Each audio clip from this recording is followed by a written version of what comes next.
પ્લેટા તાલુકાના વેણુ નદીના કાંઠે આવેલા ગધેથડ ગામની એક સમય માત્ર એક ગામ તરીકેની જ ઓળખ હતી, પણ છેલ્લા કેટલાક વર્ષોથી ગધેથડ ગામ આસ્થાનું ભક્તિ કેન્દ્ર બન્યું છે અને આસ્થાના આ ભક્તિનું કેન્દ્ર બનવા પાછળ કોઈ કારણભૂત હોય તો તે ગામમાં નિર્માણ પામેલા ગધેથડ ગાયત્રી આશ્રમ અને તેમના નિર્માણ કરતા લાલબાપુ. ગાયત્રી આશ્રમમાં ગાયત્રી માતાના મંદિરે ભાવિકો ભોજન, ભજન અને માતાના દર્શન કરીને ધન્યતા અનુભવે છે.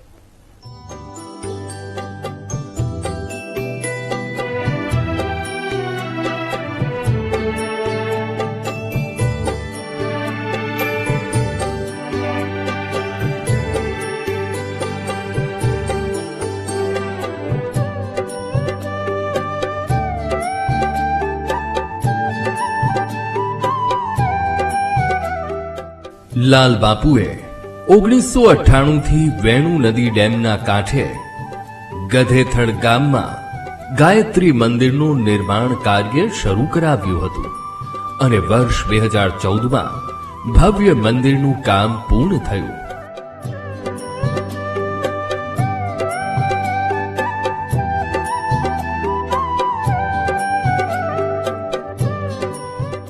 મંદિરના નિર્માણની એક ખાસિયત એ છે કે તેના નિર્માણમાં લોખંડનો ઉપયોગ કરવામાં નથી આવ્યો અને જ્યાં જરૂર પડે ત્યાં તાંબુ અને ચાંદી જેવી ધાતુનો ઉપયોગ કરવામાં આવ્યો છે.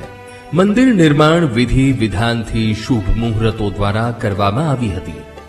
સૌરાષ્ટ્રમાં અનેક એવી જગ્યાઓ છે જે ગુરુ દ્વારા સ્થાપિત કરવામાં આવી હોય અને તેમના તપને લઈને ખ્યાતિ ધરાવતી હોય.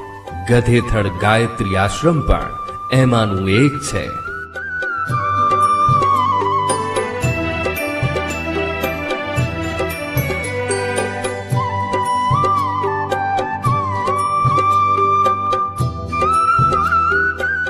ભાવિકો પોતાની શ્રદ્ધા આસ્થાથી માતાજીના મંદિરે આવી પોતાની માનતા પૂર્ણ કરી ભજન અને ભોજનનો લાભ લઈ ધન્ય થાય છે.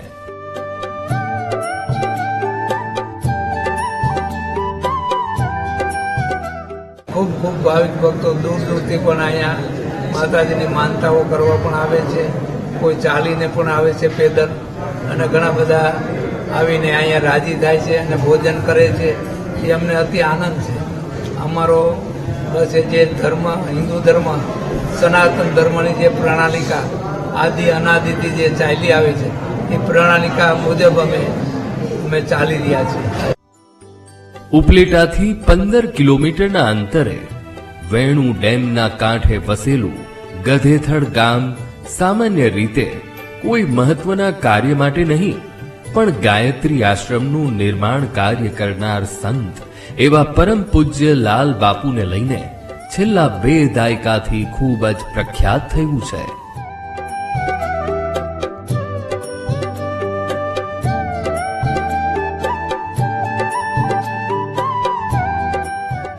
પાંસઠ વર્ષ પહેલા ગધેથડ ગામના ક્ષત્રિય કુળના નવલસિંહ વાળા અને માતા નંદુબાને ત્યાં પુત્ર રત્ન રૂપે જન્મેલા લાલુભા સામાન્ય પરિવારમાંથી આવતા હતા. ગામમાં સારી ખેતીની જમીન ધરાવતા પૂજ્ય લાલબાપુ ગધેથડ નજીક આવેલા નાગવદર ગામમાં સિમેન્ટના પાઇપ બનાવતી કંપનીમાં દૈનિક 2 રૂપિયે નોકરી કરતા હતા.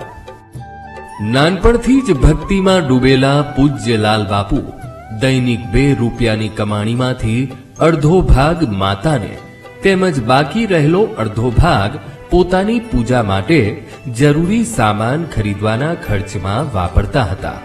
નાગવદર ખાતે દિવસે કારખાનામાં મજૂરી કામ અને રાત્રે પૂજા પાઠ કરતા 14 વર્ષની ઉંમરે જ સંસાર ત્યાગ કરનાર લાલુભાનું નામ પૂજ્ય લાલબાપુ રાખવામાં આવ્યું અને તેમણે સંન્યાસ લઈ લીધો હતો.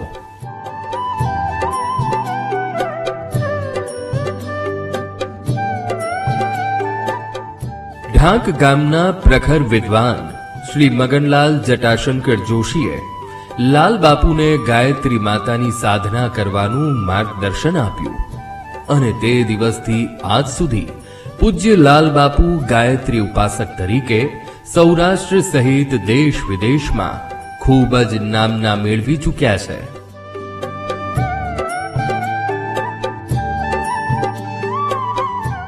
ગદેથડ ગાયત્રી આશ્રમ વેણુકા નદીના કાંઠે આવેલું છે અને ત્યાં બાપુ રોજ ગાયત્રી માતાજીનું મંદિર છે અને બાપુ રોજ સાંજે આવે છે અને લોકો અહીં દર્શન માટે આવે છે અને ધન્યતા અનુભવે છે. બાપુ રોજ દવા આપે છે રોગોની અને ત્યારબાદ પ્રસાદીની પણ વ્યવસ્થા છે. લોકો અહીં આવીને દર્શન કરીને ધન્યતા અનુભવે છે. 65 વર્ષની ઉંમર દરમિયાન પૂજ્ય લાલ બાપુ 50 વર્ષ એકાંતવાસમાં રહીને કઠોર સાધના કરી છે. તેઓ અત્યાર સુધીમાં 5 વખત એકાંતવાસમાં સાધના કરી ચૂક્યા છે, જેમાં 21 મહિનાથી લઈને 12 વર્ષ સુધીનો સમાવેશ થાય છે. ગાયત્રી આશ્રમ મંદિરમાં ગાયત્રી માતાજીની સાથે લક્ષ્મીજી અને સરસ્વતી માતાજીની મૂર્તિ પણ સ્થાપિત કરવામાં આવી છે.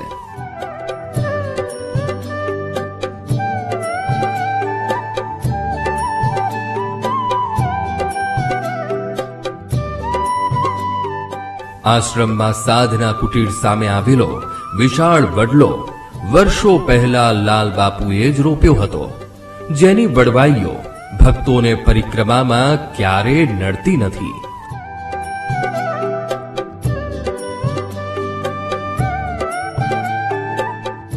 લાલ બાપુ ભક્તિ અને સમાજ સેવાના કાર્યો પણ કરે છે. 5 દાયકાની સાધના દરમિયાન લાલ બાપુ 5 વખત અજ્ઞાતવાસમાં રહી ચૂક્યા છે.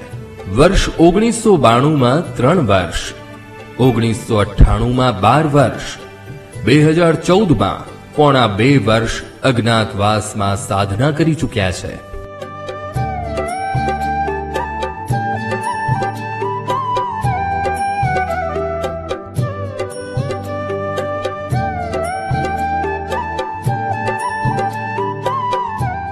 આજુબાજુના મંદિરનો લાભ લેવા માટે અમે અહીંયા દર રવિવારે આવતા જ હોઈએ છીએ અને મંદિરની ભવ્યતા જે બાપુ આજે 14 વર્ષ અંદર રહી અને જે તપચર્યા કરીને મંદિર જે ઊભું કર્યું એના માટે અહીંયા ડેઈલી માણસો 400થી 500 પ્રસાદી લેવા માટે અને બાપુને દર્શન કરવા માટે ડેઈલી માણસો આવતા હોય છે.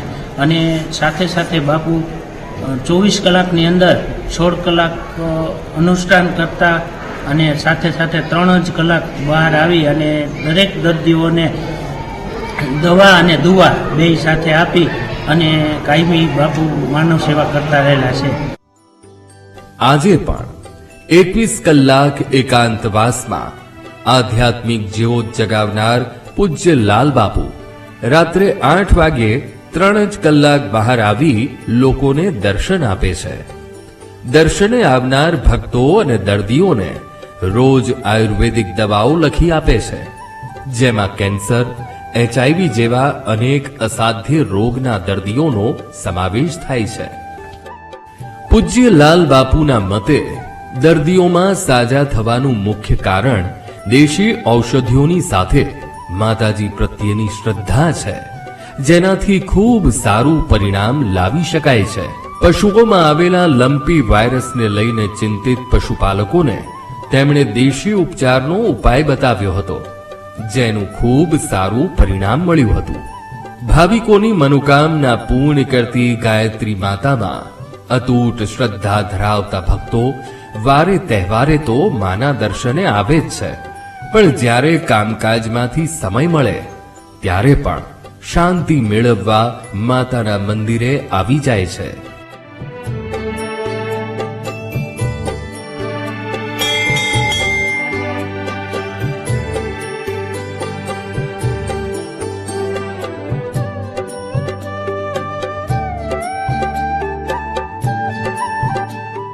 અને માતાજીનો બહુ હાસ છે.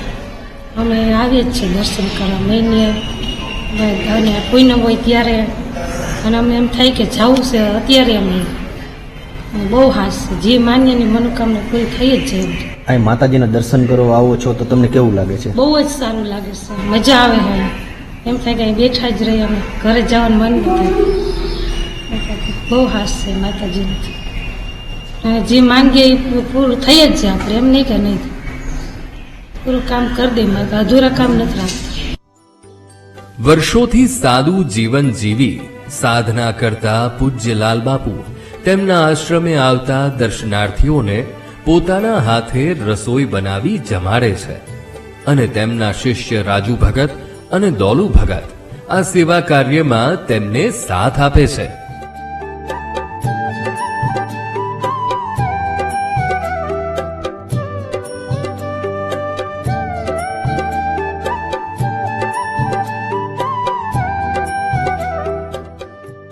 લાલબાપુની 21 કલાકની કઠોર સાધનામાં તેમના શિષ્ય રાજુ ભગત પણ જોડાયા છે. જ્યારે દોલુ ભગત ગાયત્રી આશ્રમમાં ચાલતા અન્નક્ષેત્રમાં કોઈ દર્શનાર્થી ભૂખ્યો ન જાય તેનું ખાસ ધ્યાન રાખી અનોખી સેવા કરે છે.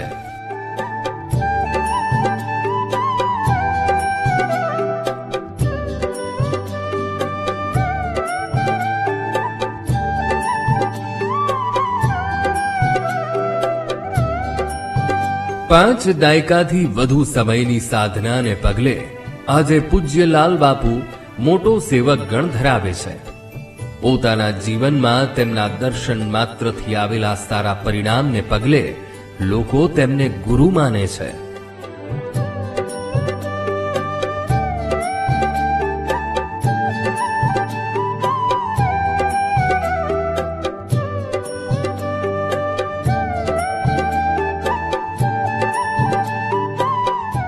મેં આ મંદિરનું ખૂબ જ સાંભળ્યું હતું, પણ હું ક્યારેય અહીં આવેલી નથી.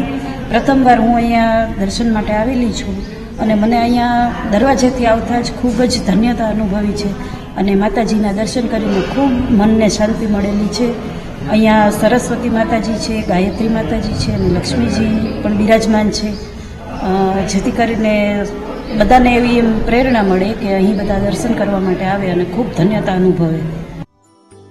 ગરીબ માણસો તનતોડ મહેનત કરે છે અને તેમને ઘી દૂધ મળતું નથી, તો અમારે તો બેઠા બેઠા માળા કરવાની હોય તો અમારાથી દૂધ ઘીના ખોરાક ન ખવાય તેવી વિચારસરણી ધરાવતા પૂજ્ય લાલબાપુએ આ દિન સુધી ઘી અને દૂધ ચાખ્યું નથી. સમાજના સાચા સુધારક સંત સરળતા, સાદગી સાથે પરોપકારી જીવન જીવે છે. ગુરુ પૂર્ણિમાના પાવન પર્વના દિવસે લાલબાપુના દર્શન માત્રથી ભવ સુધરી જાય ત્યારે તેમના આશીર્વાદ હંમેશા લોકો પર વરસતા રહે. ગાયત્રી આશ્રમમાં આરતી જૂની પરંપરા પ્રમાણે નગારા અને ઝાલર વગાડી કરવામાં આવે છે, ત્યારે મંદિરના વાતાવરણનો માહોલ ભક્તિમય બની જાય છે.